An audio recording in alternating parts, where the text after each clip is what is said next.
Aviation is evolving rapidly.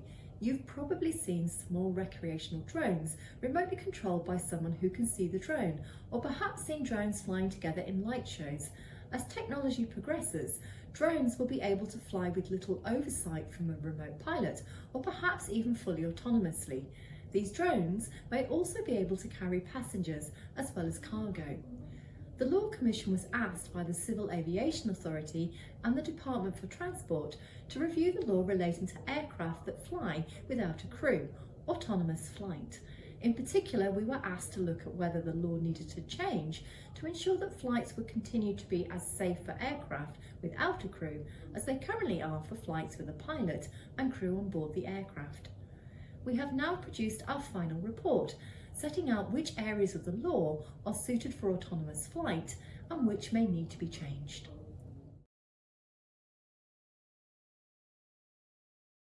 Aviation law is highly regulated to ensure safety. The key individual responsible for the safety of passengers, crew and the aircraft during a flight is the pilot of an aircraft. What should the law do if there is no longer a pilot on board? The answer to this question depends on whether an aircraft is remotely piloted or fully autonomous. However, as technology develops, this may be harder to determine. To make sure the law is clear as to who is responsible for aviation safety, we recommend that any flight where a human pilot can intervene should be classed as remotely piloted. Any flight where a human pilot cannot intervene should be classed as autonomous.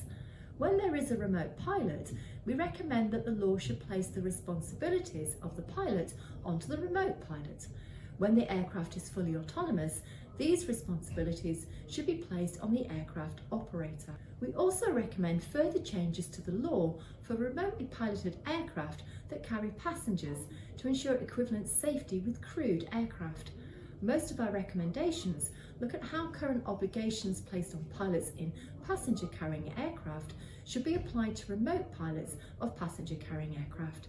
We also make specific recommendations to ensure that passengers can contact a member of the crew when there are no crew on board and be able to restrain other passengers when this is advised by the remote pilot or in emergency situations where the pilot cannot be contacted. Air traffic management and air traffic control are key aspects of aviation safety. However, for remotely piloted and autonomous aircraft to fly safely, they will need information that is not currently provided to crewed aircraft. For example, smaller craft may need more information about the weather to ensure they can fly safely, as well as needing more information about potential hazards for craft flying at lower altitudes than crewed aircraft. We recommend a legal change to enable this specialist information to be provided. Another means of ensuring flight safety is to control the air, such that certain spaces are reserved for certain types of flight. In the future, the government wishes to integrate all flights to be able to use the same airspace. We set out the developments that may be needed to achieve this long-term aim, particularly when this applies to autonomous aircraft. For example, we explain what may be needed to ensure all aircraft are aware of other aircraft and can avoid collisions. The regulation of aviation focuses on ensuring a high level of safety. Nevertheless, sadly, accidents can still happen.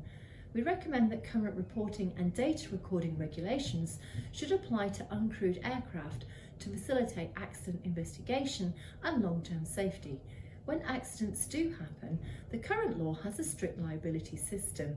Even if the aircraft operator was not at fault, they are required to pay damages for death or injury to passengers, death to baggage and cargo, and damage to third parties. In our view, this system will continue to apply to air carriers that use remotely piloted and autonomous aircraft.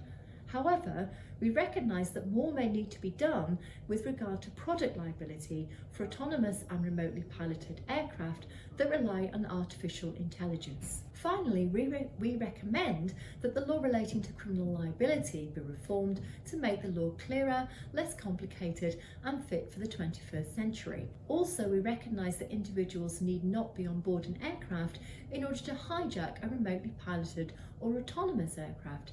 These systems may be hacked and taken over remotely. We therefore recommend that the UK ratify and implement the Beijing Protocol. international law that expands the definition of hijacking to include hijacking that occurs without the hijacker being present on the aircraft.